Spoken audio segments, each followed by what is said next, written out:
কৃষ্ণ। শ্রীমদ্ ভগবদ গীতা ৬ষ্ঠ অধ্যায় ধ্যান যোগ ১৭ নম্বর শ্লোক পাঠ করে শুনুন। সবাই কিছু কিছু বলুন। যুক্ত আহার বিহারস্য যুক্ত চেষ্টস্য কর্মসু যুক্ত স্বপ্ন ববোধস্য যোগো ভবতি দুঃখহা যুক্তাহার বিহারস্য যুক্ত চেষ্টস্য কর্মসু যুক্ত স্বপ্নাববোধশ্চ যোগো ভবতি দুঃখহা। যুক্ত নিয়ন্ত্রিত আহার ভোজন বিহারস্য বিহার যুক্ত নিয়ন্ত্রিত চেষ্টস্য চেষ্টা বিশিষ্ট কর্মসু কর্তব্য কর্ম অনুষ্ঠান যুক্ত নিয়ন্ত্রিত স্বপ্ন ববোধস্য নিদ্রিত ও জাগ্রত ব্যক্তির যোগ অভ্যাস ভবতি হয় দুঃখহা দুঃখনাশক। গীতার গান অনুবাদ তাৎপর্য শিল প্রভুপাদ কি। যুক্ত ভোজি বিহারসে যুক্ত কর্মচেষ্টা যুক্ত নিদ্রা যুক্ত জাগি যোগোপরা সৃষ্টা। অনুবাদ: যিনি পরিমিত আহার বিহার করেন, পরিমিত প্রয়াস করেন, যার নিদ্রা ও জাগরণ নিয়ন্ত্রিত, তিনি যোগ অভ্যাসের দ্বারা সমস্ত জড়জাগতিক দুঃখের নিবৃত্তি সাধন করতে পারে। সবাই আমার কিছু কিছু বলুন। যিনি পরিমিত আহার ও বিহার করেন, পরিমিত প্রয়াস করেন এবং যার নিদ্রা ও জাগরণ নিয়ন্ত্রিত, তিনি যোগ অভ্যাসের দ্বারা সমস্ত জড়জাগতিক দুঃখ নিবৃত্তি সাধন করতে পারেন। এই দেখুন কত সুন্দর কথা বলেছে। যুক্ত আহার বিহার, এই নয় যে আত্মা তো খাবো, এই করব সেই করব, এরা কখনো ভক্ত হতে পারে না। সেজন্য শাস্ত্রী বলছে পরিমিত আহার, পরিমিত বিহার, পরিমিত প্রয়াস। প্রয়াস এই না ওই বড় খুব ধনী হব, পরিমিত আমার সমর্থন যে আমি পারবো। হ্যাঁ, তারপরে যার নিদ্রা ঘুম, সারাদিন ঘুমাচ্ছে, যুক্ত নিদ্রা নেই। আর জাগরণ, সারাদিন জেগে আছে, ঘুমায় না, এগুলো ঠিক নেই। নিদ্রা পরিমিত করতে হবে, আবার জাগরণও পরিমিত থাকতে হবে। এই না সারাদিন ঘুমাবো, এই না সারাদিন জাগরণ থাকবে, যেরকম নিয়ম আছে সেরকম আমাদের করতে হবে। হ্যাঁ, আর কি তিনি যোগাভ্যাসের দ্বারা জড়জাগতিক দুঃখ নিবৃত্তি সাধন করতে পারেন। যারা এরকম পরিমিত সবকিছু করেন, পরিমিত আহার করবেন, পরিমিত বিহার, পরিমিত প্রয়াস, পরিমিত নিদ্রা, পরিমিত জাগরণ, সবকিছু পরিমাণ মতো, তিনি এই যোগ অভ্যাস করতে পারেন। আর না হলে যোগ অভ্যাস করা কঠিন। যারা অত্যধিক আহার করেন তারা একাদশী ব্রত করতে পারেন না, বা বিভিন্ন ব্রত করতে পারেন না। কেন? তাতে সবসময় পেটের মধ্যে অগ্নি জ্বলছে না। যেন ভীমসেন গি ব্যাসদেবকে বলছেন, প্রভু আমি তো একাদশী ব্রত করতে পারি না, দেখুন আমার তো পেটের মধ্যে বিকদর জ্বলছে, অগ্নি জ্বলছে, আমি একাদশী কিভাবে করব? তখন ব্যাসদেব তাকে নিধান দিয়েছেন, ঠিক আছে তুমি যেহেতু করতে পারো না, একটা একাদশী করো ভালো করে। তো এরকম যারা আহার বিহার সবচেয়ে থাকে, তারা কখনোই ভগবত ভক্তি করেন। তাৎপর্য প্রভুপাদ কি বলছেন নাকি, আহার নিদ্রা ভয় ও মৈথুন এগুলি হচ্ছে দেহের প্রবৃত্তি, দেহের প্রবৃত্তি এগুলো, আহার নিদ্রা ভয়। যথাযথভাবে এদের সংযত না করা হলে এরা যোগের পথে প্রতিবন্ধক হয়ে দাঁড়ায়। এদের যদি আমরা সংযত না করতে পারি তাহলে আমরা যোগ অভ্যাস করতে পারবো না। বুঝতে পারছেন কথাগুলো? হ্যাঁ, এগুলো সংযত করতে হবে।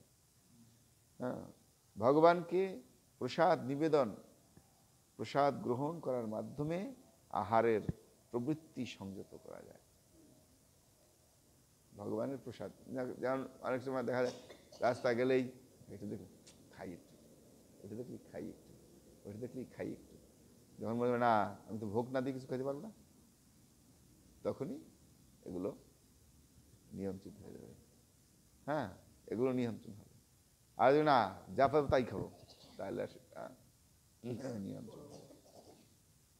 ভগবদ গীতায় অনুসারে ভগবান শ্রীকৃষ্ণ অন্ন, শাক, সবজি, ডাল, সবজি, ফল, ফুল, দুধ আদি নিবেদন করা যায়। ভগবান বলেছেন গীতায়, কি পত্রম পুষ্পম ফুলম এভাবে সবকিছু নিবেদন করা যায়। এভাবেই কৃষ্ণ ভাবনাময় ভক্ত মানুষের অভ্যাস, অর্থাৎ সত্যগুণের শ্রেণীভুক্ত নয়। এভাবেই কৃষ্ণ ভাবনাময় ভক্ত মানুষের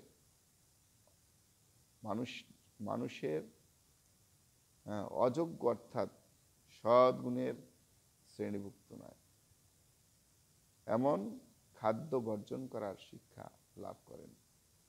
তো ইসকন বা এই কৃষ্ণ ভক্ত আন্দোলন আমরা সবসময় বলি কি, যে যেগুলো ভগবানকে নিবেদন করা যাবে না সেগুলো একেবারে গ্রহণ করা যাবে না। যেমন পেঁয়াজ, রসুন, মুসুর ডাল, মাছ, মাংস, ডিম, এগুলো ভগবানকে দেওয়া যাবে না, কারণ এগুলো সত্যগুণের খাবার নয়। কৃষ্ণ ভক্ত সর্বদাই তার কৃষ্ণ ভাবনাময় কর্তব্য পালন করতে তৎপর। আর কৃষ্ণ ভক্ত কি করেন? সবসময় কৃষ্ণ ভাবনাময় কর্তব্য, ভগবত ভক্তির যা অনুকূল সেগুলো করবে। তাই তিনি প্রয়োজনের অতিরিক্ত নিদ্রা এবং উপভোগকে মস্ত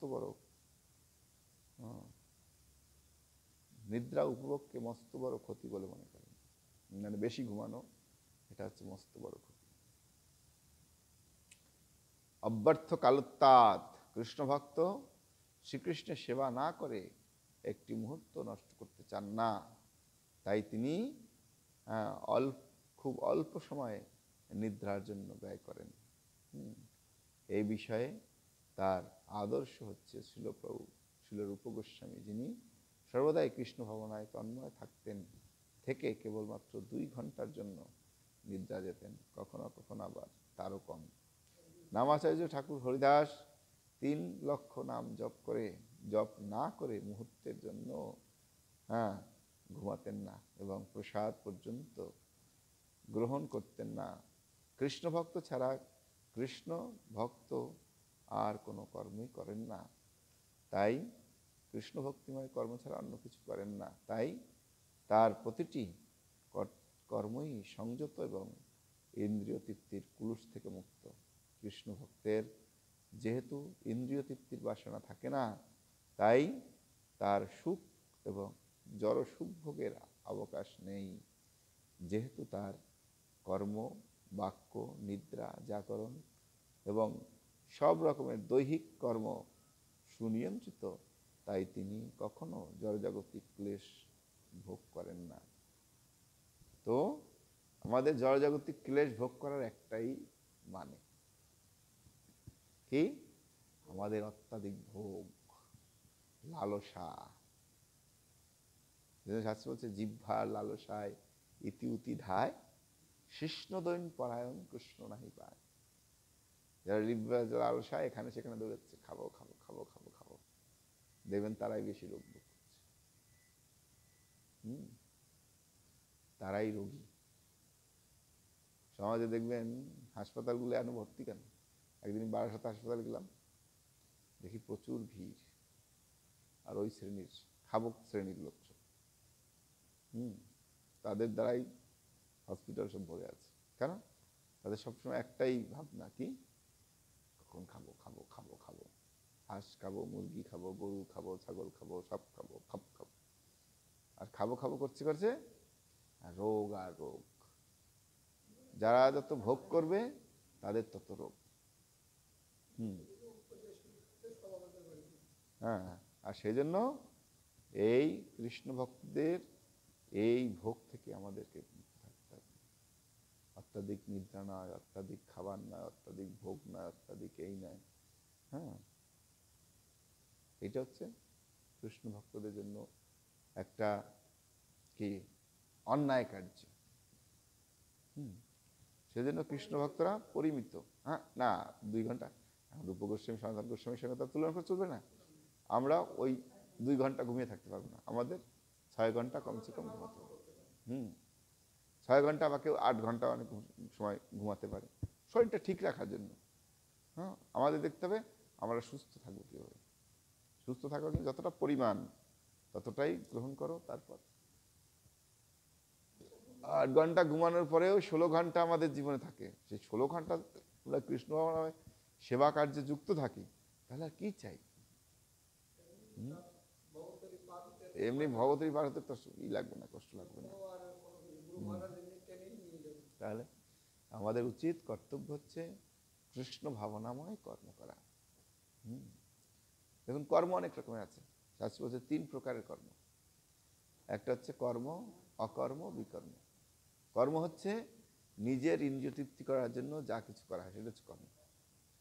আর যেটা ভগবত ভক্তি করার জন্য করা হয়, ভগবানের ভক্তির জন্য লাগে, সেটা হচ্ছে অকর্ম। আর একটা হচ্ছে বিকর্ম, যেটা শাস্ত্র বিরুদ্ধ কর্ম। দেখবেন অনেকে মাছ, মুরগি, নেশা জাতীয় দ্রব্য বিক্রি করে বা চুরি করে, ডাকাতি করে জীবনযাপন করে। এটা শাস্ত্র বলছে বিকর্ম, এটা কর্ম না। হ্যাঁ, আর কর্ম কোনটা? যেটা নিজের ইন্দ্রিয় তৃপ্তি সাধনের জন্য, যেমন কেউ মুদি দোকান করছে বা কাপড়ের দোকান করছে বা খাবারের দোকান, সাত্বিক আহারের করছে, এগুলো হচ্ছে কর্ম। কিন্তু সেটা যদি কৃষ্ণ ভাবনামৃত কর্মে লাগা, যেমন ওই টাকা রোজগার করে যদি সে কৃষ্ণকে ভোগ দিয়ে খায়, সেটা কি হলো? অকর্ম হয়ে গেল। শাস্ত্র বলছে কর্ম অকর্ম হয়, কিন্তু বিকর্ম কখনো অকর্ম হয় না। কারণ শাস্ত্রে কোথাও বলে না তুমি অন্যায় করে জীবনযাপন করো আর সেই দিয়ে তোমার সংসার প্রতিপালন করো। হ্যাঁ, শাস্ত্র বলছে সবসময় সৎকর্ম করো, সৎকর্ম করবে, সেটাকেই ভগবানের সেবায় যুক্ত করো, ভোগ লাগাও, ভগবানের সেবায় লাগাও, লাগিয়ে সেগুলোকে প্রসাদ হিসাবে তুমি গ্রহণ করো। এটা হচ্ছে শাস্ত্রের নির্দেশ। তা আমাদের লালসার জন্য আমাদের শাস্ত্রে এরকম নির্দেশ দেওয়া হয়, এটা হচ্ছে অন্যায় কথা। সেজন্য সবসময় কৃষ্ণ ভাবনাময় কর্মে আমাদের যুক্ত থাকতে হবে।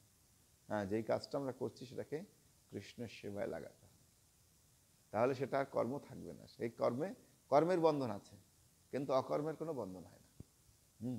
কারণ সেটা হচ্ছে শাস্ত্রের নির্দেশিত কর্ম, শাস্ত্রে ভগবত সেবায় যুক্ত কর্ম, সেটা কখনো কর্ম বা বিকর্ম হয় না।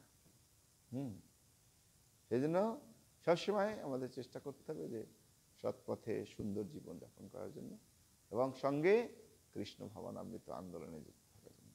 হ্যাঁ, এই নয় যে সবসময় আমরা কৃষ্ণ ভাবনামৃত থাকতে পারি না। সেজন্য প্রভুপাদ এই কৃষ্ণ ভাবনাময় যুক্ত কর্মের মাধ্যমে আমাদের 24 ঘন্টা কৃষ্ণ ভাবনামৃত করে দিয়েছে। হ্যাঁ, যেহেতু সব কিছু দেয়, যেমন অফিসে কাজ করছি, সেটা কৃষ্ণের জন্য করছি।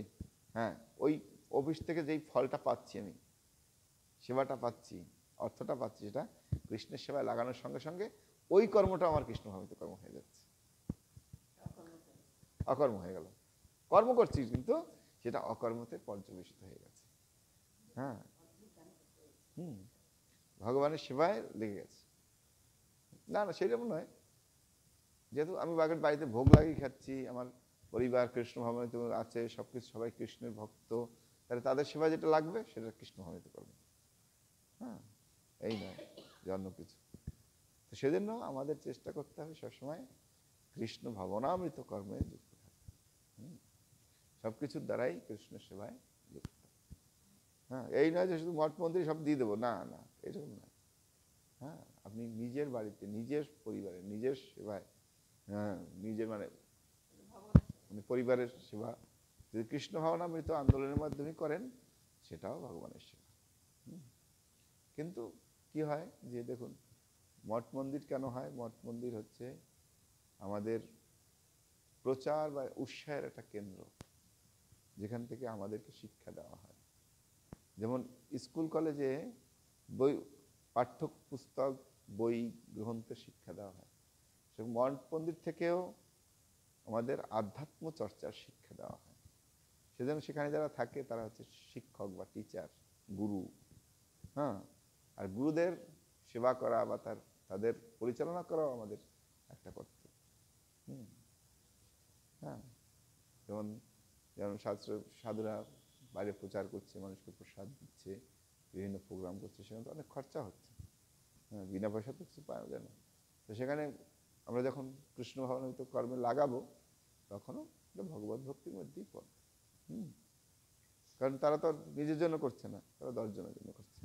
আমরা 10 জনে না দিলে 10 জনের সেবা তো করতে পারবো না। হ্যাঁ, সেটা আমাদের আসল কর্তব্য হচ্ছে কৃষ্ণ ভাবনামৃত কর্ম করা, সবকিছুকে কৃষ্ণের সেবায় লাগানো। এই না মঠ মন্দিরের ভক্তরা সব কারোর কাছে ছুলিয়ে নিয়ে গেছে। রাম মন্দির হয়েছে, হ্যাঁ, রাম মন্দির হয়েছে কি ট্রাস্ট কি কারোর কাছে টাকা ছুলিয়ে নিয়ে আসছে যে আমাদের দিতেই হবে, দিয়ে দাও। হ্যাঁ, সারা ভারতবর্ষে, সারা পৃথিবীর মানুষ তাদেরকে দান করছে। সেই জন্য দেখুন 1800 কোটি টাকার মন্দির বানিয়েছে। 1800 কোটি। হ্যাঁ, আমরা ভাবতে পারি এই টাকার কথা? চিন্তা করতে পারি কত টাকা মানুষ দিচ্ছে ভগবানের সেবার জন্য? আর তারা সেরকম সে ভব্য মন্দির সেই রকম। তো এইটা হচ্ছে কৃষ্ণ ভাবনামৃত কর্ম। হ্যাঁ, যদি আমরা কৃষ্ণের জন্য চিন্তা করি, আর কৃষ্ণ আমাদেরকে সেরকম দেবে। আর যদি আমরা নিজের ইন্দ্রিয় তৃপ্তি করার জন্য চিন্তা করি, ভগবানের ঠিক আছে, তুমি তোমার জন্য করছো, তাহলে তো ওইটুকুই দরকার তোমার, ওই না, ওই শুনতে হবে। আর যখন দেখবে সে অনেক প্রচারে ভগবত প্রসারে দান করছেন, ভগবানের সেবায় যুক্ত করছেন, তখন ভগবানও তাকে 2 হাত ভরে দেবেন। প্রভুপাদ একবার বলেছেন, যদি ভগবানের 4 হাত হয় আর ভগবান যদি 4 হাত ভরে কাউকে দেয়, তাহলে 2 হাতে নিয়ে শেষ করা যাবে? 2 হাতে নিয়ে করতে পারে। আর ভগবান যদি 4 হাত দিয়ে নেওয়া শুরু করে, তাহলে তুমি 2 হাত দিয়ে ধরে রাখতে পারবে? পারবে না। হ্যাঁ, সেই জন্য আমাদের সবসময় ভগবত প্রীতি এবং ভগবত সেবার জন্য বা সৎ কার্য করার জন্য কর্ম করতে হবে। তাহলে আমরা সমাজে সুখী হব, শান্তি লাভ করব।